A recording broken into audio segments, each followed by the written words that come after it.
जलसंपदा खातं सिंधुदुर्ग याच्या अंतर्गत आज वरिष्ठ पासून सगळ्यात खालच्या अधिकाऱ्यापर्यंत कर्मचाऱ्यांसाठी त्यांची हक्काची घरं आणि सुसज्ज अशी कॉलनीचं नियोजन आमच्या महायुती सरकारच्या वतीने झालेलं आहे।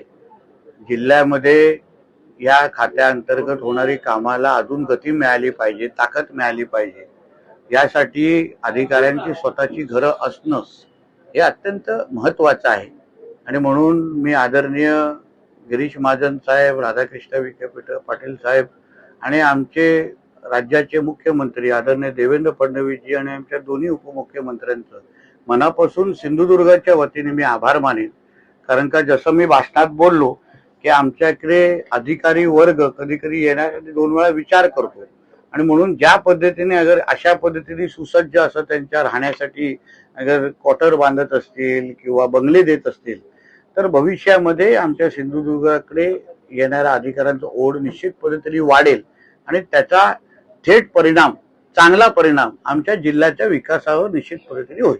तर राजकीय प्रश्न आहे, आता आमचं ऑपरेशन तुडवा सुरू होणार आहे असं संजय राऊत म्हणतात।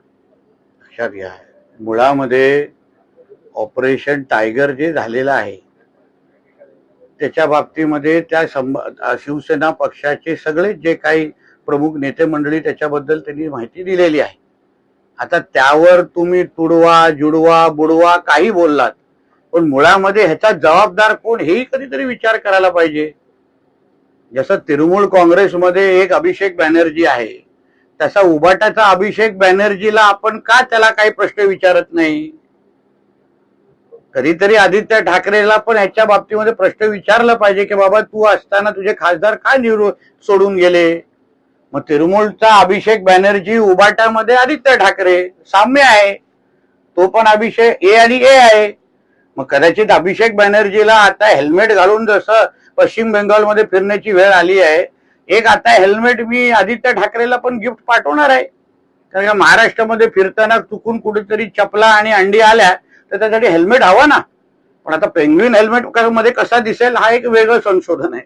साहेब, आज शिवसेनेचा हिरक महोत्सव वर्धापन आहे आणि त्याने संजय राऊत म्हणतायत की ही संघटना आहे ती बाळासाहेबांनी, आता उद्धव ठाकरे यांनी मराठी माणसांच्या न्यायासाठी काढलेली संघटना। मुळामध्ये हे जे खासदार ज्यांनी आदरणीय एकनाथ शिंदे साहेबांचे नेतृत्व स्वीकारले, कशामुळे स्वीकारलं माहिती आहे का?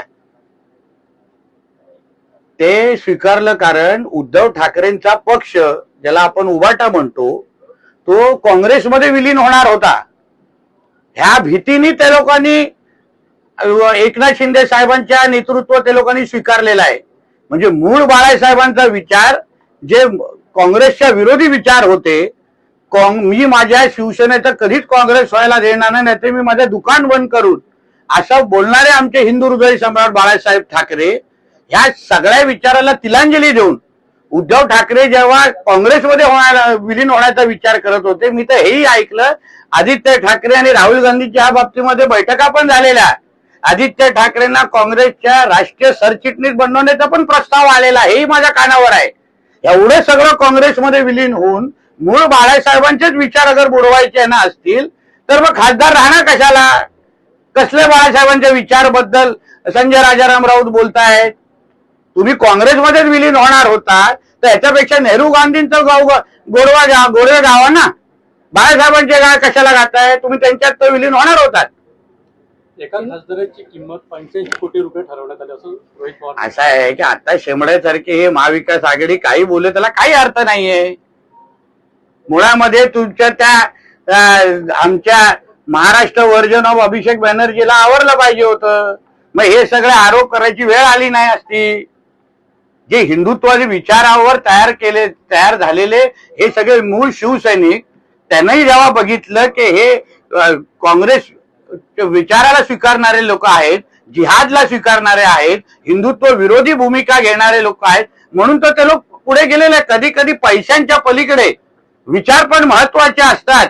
हे रोहित पवारला कळणार नाही, तो लहान आहे अजून, शरीराने मोठं झालं म्हणजे मोठा होता असं लिहित नाही कुठे।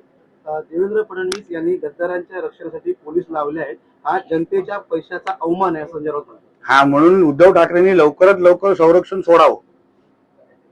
तरीच आहे ना, गद्दारांच्या संरक्षणासाठी पोलीस लावलेत, तर उद्धव ठाकरेला कशाला संरक्षण दिलेलं आहे? आदित्य ठाकरेला तर त्यांनी पण संरक्षण. महाराष्ट्राचा सर्वात मोठा गद्दार मातोश्रीच्या तिसऱ्या माळ्यावरच बसतात. शिंदेच्या शिवसेनेवर टीका करताना संजय राऊत असं म्हणतात की त्यांचा जन्म कधी झाला हे अमित शहाना विचारलं पाहिजे. आणि मग संजय राऊतांचा राजकीय जन्म कधी झाला हे कोणाला विचारलं पाहिजे? की तो राजकीय लावारीस आहे? राजकीय क्षेत्रात त्याला कचऱ्याच्या डब्यातून कोणी उचललाय का? मग दुसऱ्यांवर आरोप करण्यापेक्षा पहिलं 4 बोटं स्वतःकडे आहेत हे पहिलं विचार करावं. उगाच अमित शहाजींना आणि भारतीय जनता पक्षामध्ये याच्यात ओढू नये.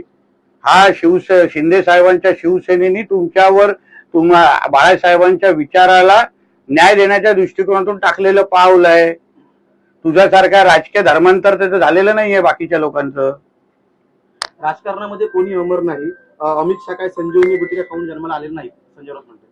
ठीक आहे, सकाळी चहा घ्यायला येतात का आमच्या घरी?